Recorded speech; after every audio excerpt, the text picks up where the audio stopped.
Bienvenue à toutes et à tous pour notre échange.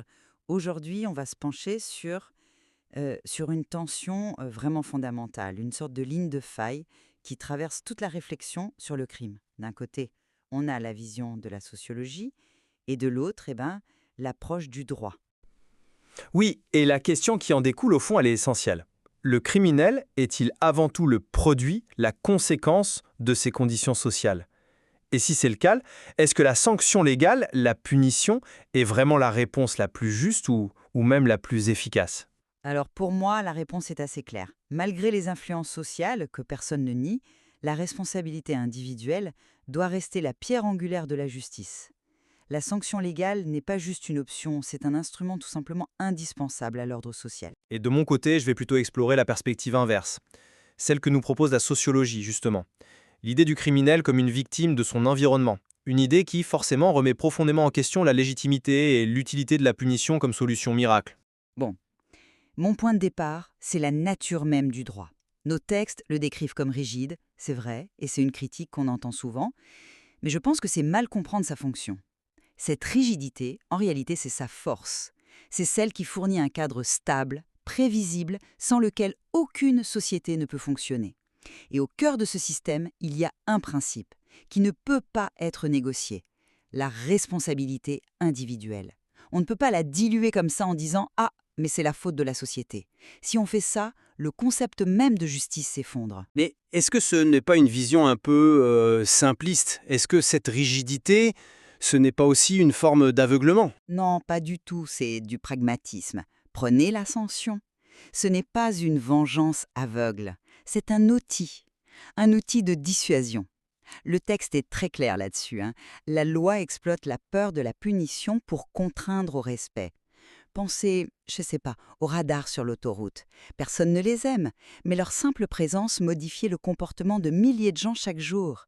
Ce n'est pas une question de morale, c'est de la dissuasion pure. D'ailleurs, l'histoire de la sanction le montre bien. On est passé de la punition sur le corps à la privation de liberté. Pourquoi? Eh bien parce que nos sociétés modernes chérissent la liberté par-dessus tout.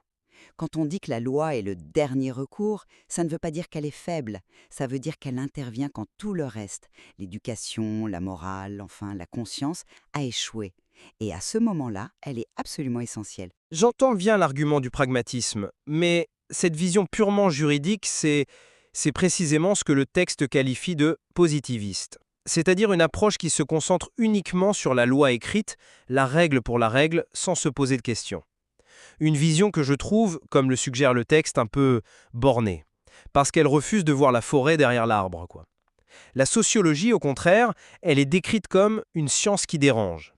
Et elle dérange pourquoi? Parce qu'elle réveille une vérité plus complexe. Le criminel est le fruit de la société.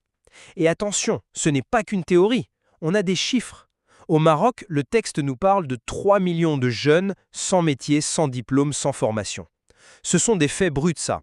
On nous rappelle qu'une personne née dans la pauvreté a objectivement moins de chance. La délinquance, elle naît de là, de cette instabilité. Personne ne nie cette réalité sociale.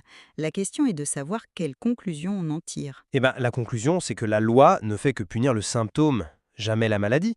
Comme le dit très justement le texte, une éducation de qualité, ça coûte cher. C'est un investissement sur le long terme. À l'inverse, la solution de la loi, c'est-à-dire la sanction, la prison, est relativement peu coûteuse, immédiate. C'est une solution de facilité qui permet à la société de se donner bonne conscience tout en ignorant ses propres échecs. De ce point de vue, le criminel est une conséquence. Le sanctionné devient alors une double peine. Il est victime de son environnement, puis victime d'un système qui le punit pour ça. C'est une injustice qui masque la véritable responsabilité, celle de la collectivité. Mais si on suit votre logique jusqu'au bout, on arrive à une impasse. Si le criminel est une pure victime, un produit passif, alors il n'est plus un agent. Il n'a plus de capacité d'action. Et si on retire à l'individu sa capacité à faire des choix, on lui retire aussi sa dignité. Je ne parle pas de passivité, je parle de conditionnement. Le texte est. Il est catégorique. Le criminel est le fruit de la société. Son action est profondément conditionnée par des facteurs objectifs, manque d'éducation, de perspective. Il n'est pas un agent libre qui choisit le mal dans un vide social. Vous parlez de dignité, mais quelle dignité y a-t-il à naître sans aucune chance? La sociologie, elle, cherche les causes derrière l'acte. Penser qu'il suffit de sanctionner, c'est ignorer toute cette chaîne de causalité. C'est précisément pour ça que la sociologie dérange le juriste. Elle complique cette notion de culpabilité. Comment un système peut-il exiger la même responsabilité de tous, sans distinction? C'est là que nous divergeons fondamentalement. Votre approche, si on la pousse, elle efface l'individu. Le droit, lui, pour fonctionner, doit opérer sur une présomption. Celle que les individus, malgré les contraintes, font des choix. S'il n'y a pas de choix, il ne peut y avoir de responsabilité. D'ailleurs, le texte mentionne un autre élément qui est crucial, la conscience humaine, qu'il appelle une sanction interne. C'est quoi cette sanction interne? C'est cette petite voix, la culpabilité, la honte. C'est la preuve qu'il existe un espace de jugement personnel. Et les faits le confirment. L'immense majorité des gens qui vivent dans des conditions difficiles ne deviennent pas des criminels. Loin de là. Ça prouve bien qu'il y a un facteur individuel, un moment où un choix est fait. Le droit s'adresse précisément à cet espace de responsabilité. Mais si on vous écoute, c'est quoi la solution concrète? On abolit les prisons? Comment on protège la société, ici et maintenant? La question n'est pas d'abolir les prisons demain matin, mais de reconnaître l'inefficacité d'un système qui ne repose que sur la sanction. Cet espace de responsabilité que vous mentionnez, est-il vraiment le levier le plus efficace? Le texte lui-même semble en douter. Il cite Montesquieu et la phrase est très forte.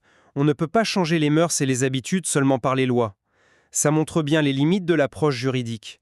Le respect de la loi, ce n'est pas juste la peur du gendarme, il est lié à un système de valeurs. Et ce travail sur les valeurs, c'est celui de l'éducation, de la famille. Si ces valeurs sont absentes, que se passe-t-il? Le texte le dit. Les individus cherchent toujours à contourner la loi. La loi n'est alors qu'une barrière fragile. Elle agit sur le comportement par la peur, elle ne touche jamais la conscience. C'est un pansement sur une jambe de bois, quoi. C'est une perspective, mais permettez-moi d'offrir une autre lecture. Le fait que la loi soit le dernier recours n'est pas un aveu d'échec, c'est la définition de sa place. Elle intervient là où l'éducation, la morale ont échoué. Un État ne peut pas se permettre d'attendre la perfection éducative pour tous avant d'agir. C'est un idéal, mais la réalité exige d'agir dans le présent. Vous avez raison, la sanction n'a pas pour but de changer les mœurs.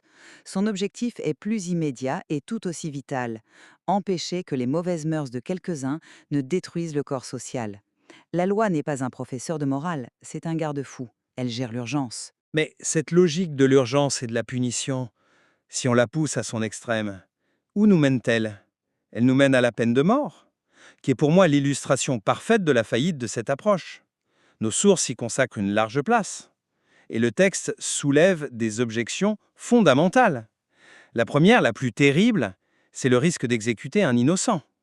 Ce n'est pas une hypothèse d'école, ça. On pense à l'affaire Dreyfus, bien sûr, ou à des cas plus récents comme celui d'Omar Haddad, où la fameuse inscription Omar m'a tué a servi de preuve, ce qui montre bien à quel point même l'aveu peut être fragile.